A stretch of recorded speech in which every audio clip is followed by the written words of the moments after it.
किस्सा है एक ऐसे साधु महाराज का जो न तो पूरी तरह से साधु थे और न ही पूरी तरह से आम आदमी। उनका पहनावा तो पूरा भगवा था, लेकिन उनके शौक बिल्कुल राजाओं वाले थे। ना कोई तपस्या, ना कोई ध्यान योग, बस मजे से घूमना फिरना, खाना पीना और गांव वालों को अपने जाल में फंसाना। ये साधु महाराज हर महीने एक नए गांव में डेरा जमाते और वहां के भोले भाले लोगों को अपनी बातों में उलझा लेते।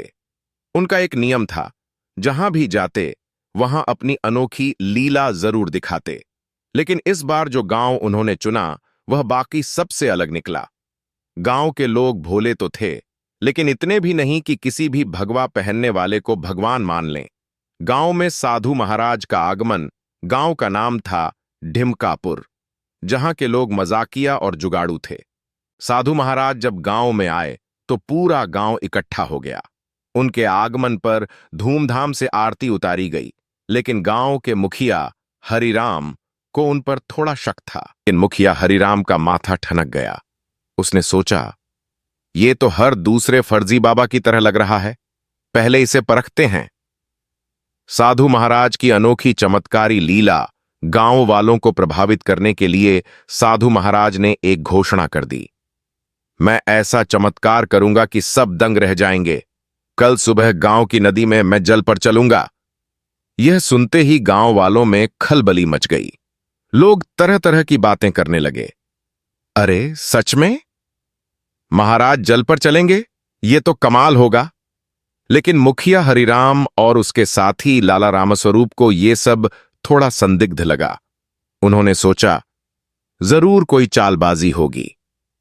चमत्कार की पोल खोलने की तैयारी रात में मुखिया और लाला रामस्वरूप ने सोचा कि साधु महाराज की सच्चाई का पता लगाना जरूरी है।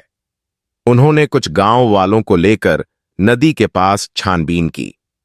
तभी उन्हें एक मजेदार बात पता चली। नदी के किनारे कुछ पत्थर रखे गए थे और उन पर लकड़ी का एक तख्ता रखा गया था। अब मुखिया समझ गए कि साधु महाराज असली चमत्कारी नहीं, बल्कि एक नंबर के घपलेबाज हैं। पूरा गांव नदी के किनारे इकट्ठा हो गया। ढोल नगाड़े बजने लगे, लोग जयकारे लगाने लगे। साधु महाराज ने लंबी सांस ली और कहा, हे शिव शंकर, हे नारायण, अब देखो मेरे भक्तों, मैं कैसे जल पर चलता हूं। उन्होंने भगवा कपड़े ठीक किए, आंखें बंद कीं और नदी की ओर बढ़े। लेकिन तभी गांव वालों ने एक चाल चली। रात को ही उन्होंने वह लकड़ी का तख्ता हटा दिया था। जैसे ही साधु महाराज ने पहला कदम रखा, वे सीधे धप्प करके नदी में गिर पड़े। पूरा गांव ठहाके मारकर हंसने लगा। गांव के लोगों ने तय किया कि इस साधु महाराज को सबक सिखाना चाहिए। मुखिया हरिराम ने कहा, महाराज, अब आपको गांव के लिए कुछ करना होगा, क्योंकि आपने हम सबको बेवकूफ बनाने की कोशिश की।